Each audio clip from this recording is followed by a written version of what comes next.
welcome to today's video. As you can see, we have a new background for videos. I'm still trying to work out the lighting situation. Sorry that the lighting is a little weird. We are in the new place and I'm still figuring it all out, but I love the background. I hope you do too. And more importantly, in today's video, we are going to be talking about the 7 books that I read in August while moving, while going through a lot of life changes. I still read 7 books, and honestly, I don't know how.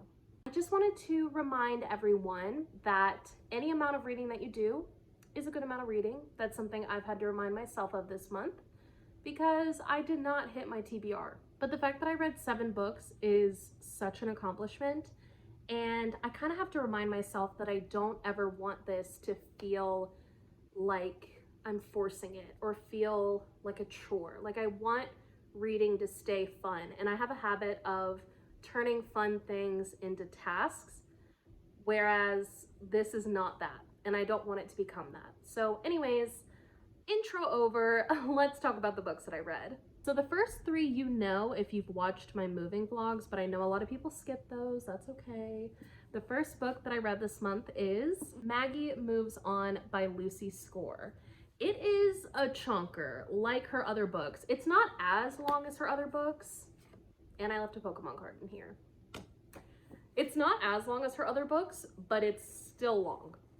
Like, it's definitely long. It's over 400 pages, a little over. This is a romance about Maggie and guy's name I can't remember. Silas. This is about Maggie and Silas and the dog Kevin. I do remember the dog's name because I will always remember the dog's name. Maggie is a YouTube star and she is a home fixer-upper. That is what her content is fixing up homes, making over homes. And she moves to this small town kind of in the middle of nowhere to remodel a mansion. And this mansion has a huge landscape that she definitely needs someone for. So who does she hire? Silas. And this is a romance between them. But it's also kind of like a found family thing. There's definitely a lot of side characters that you get to meet throughout this. And I thought that part was really cute. I gave this book 3.25 stars. It was a good time. Not necessarily the most memorable thing.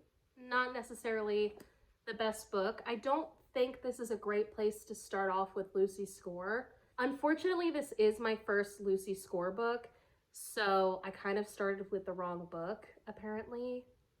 And that's kind of what the reviews were saying as well. A lot of people were giving this 2-3 stars on Goodreads and said, if you like Lucy Score, this is one of her weaker books. And I could definitely see that, but there were things I enjoyed about it. I would say that this reads almost like a Hallmark movie. I said that in the video that I talk about this with. It reads like a Hallmark movie. And if you're into that, and if you go into it with that expectation, I think you'll enjoy it. I didn't necessarily go into it with that expectation, but I also didn't go in with any expectations. So, I don't know. Not necessarily my thing, but still a good time. If it weren't for the dog, I probably would have given it a lower rating, to be honest. After that, I listened to an audiobook, Know My Name by Chanel Miller. This is a nonfiction book about Chanel Miller, who was the survivor of the Brock Turner case. So as you could imagine, this book gets very dark, very deep. It's a very important book, but it's also a very tragic book. I enjoyed it. I did end up giving it 4 stars, which is kind of a hot take. I feel like a lot of people give this 5 stars. I gave it 4 stars. I think the book is written fairly well, but you can tell that she's not necessarily a writer. It's a little long, it gets a little repetitive. I don't know, I feel bad because it's like a nonfiction and it's such a extreme topic and it feels bad to critique, but at the end of the day, it's a written piece of work. So I do feel like we're allowed to have criticisms about it. I don't know, it's such a hard topic to broach, but basically, I thought the book was really good, but my recommendation to anyone who's going into it reading it is that if you start a chapter, if you're a couple pages or a couple minutes into a chapter, depending on how you take in the book, and you think, this feels really irrelevant to the plot, this feels like something I could skip, You're probably right. There were 3-ish chapters that felt completely unrelated to anything. They kind of just felt like personal tangents that she would go on that really did not aid the story or the plot or anything. Like, they were just kind of like random side tangents that she would go on. And considering how long of a book it is, I think it's over 400 pages. I know the audiobook was like 15 hours long, which for a memoir is extremely long. Like, you could probably just skip those chapters, to be honest with you. I feel like there was several chapters that I went into thinking, this seems like it could be skippable. And then it was. Also, what is going on with the lighting right now? No more pretty window. Sorry. It's an important story. I definitely still recommend the book. 4 stars is still a really high rating, but you could skip the chapters that if you go into a chapter thinking, I could probably skip this, you're probably right.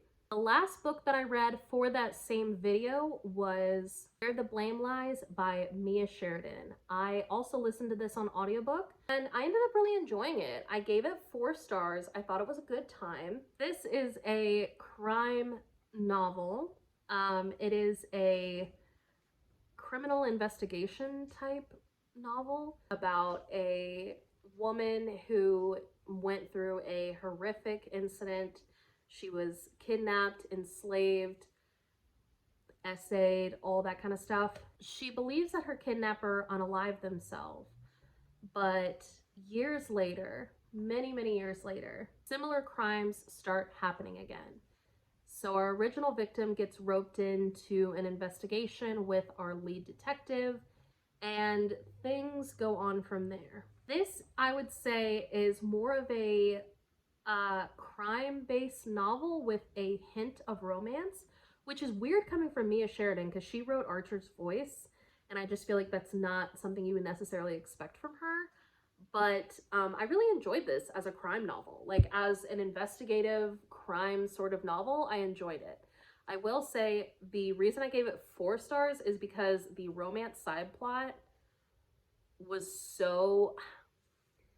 I just don't like the way Mia Sheridan writes romance. And I know that's probably a hot take. It's definitely a hot take. Just weird. It's just a little weird. I don't know. She has characters giving their full sexual selves to one another very early on into their relationships. I felt the same way with Archer's Voice. It happens in this book too, where the characters get really intimate really fast. And for me, that's just kind of an ick, because I don't like that. I don't like that. It's not instant attraction, but it's pretty close. While we were moving, I was very slowly reading this book, Addicted After All. Yes, I went back to the Addicted series. This is the 7th book in the series. There are 10 books total. And this year, I am chugging my way along through all of them. I plan to finish this series by the end of the year. And then next year, I'll read the Like Us series, which is a spinoff of these people's children, I think. Addicted After All, I gave 4 stars. I thought it was good, and I did enjoy it, and I'm very biased because I love these characters. However, this book, it's weird. There's 10 books in the series, right? Yet, this book left me feeling like I wanted more to happen. There were a lot of things that happen in this book, but none of them are really elaborated on that much. That might be what the next 2 books do, because the next 2 books in the series, Fuel the Fire takes place in Rose and Connor's perspective, and then Long Way Down is the 9th book, and that is Reich and Daisy. So maybe in those books they elaborate more? I don't know. Then I read a pre-order that I completely forgot I even made. Blood on the Tracks by Shuzo Oshimi. This is the 14th novel in the Blood on the Tracks series. I completely forgot I pre-ordered this. I pre-ordered it months ago, and it actually got sent to our old address like days after we moved into here, and I had to go over there and get it. But I got it. I have the first one right here. It is about a mother and her son and a very messed up, sort of almost incestual relationship that they have. goes on from there. It is a crazy series, like absolutely insane. Right now, we are in what is considered the second act of what is supposedly going to be a very long series. The first act, I loved. I absolutely adored. This act, I'm kind of waiting for it to get good because right now I feel like nothing's happening. We already have 2 volumes in this act, and right now I'm like, what are we doing? Like, should I even keep reading? I don't know. I feel like it's gonna get good, but I'm just waiting for it to get good. I'm like, when is that gonna happen? I don't know. The last 2 books, I must confess, are books that I am currently reading, which means I may or may not be done with them by the end of August. I'm hoping that by putting them in this video, I'm able to keep myself accountable for finishing them before the end of the month. Is that gonna happen? I don't know, but we're gonna hope. First up is Flawless by Elsie Silver. I know I'll finish this one because I am inhaling this book. It is so good. It is a bull rider romance. You already know. You already know.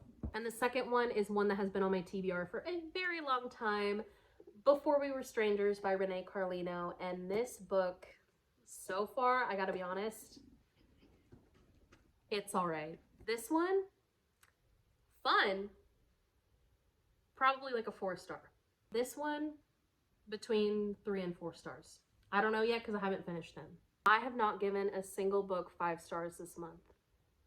I don't know if it's because the books didn't deserve 5 stars or if it's because we've just been so busy with the move and I have not been in a reading mood, yet I've still been reading. Thank you so much for watching. Thank you for being here.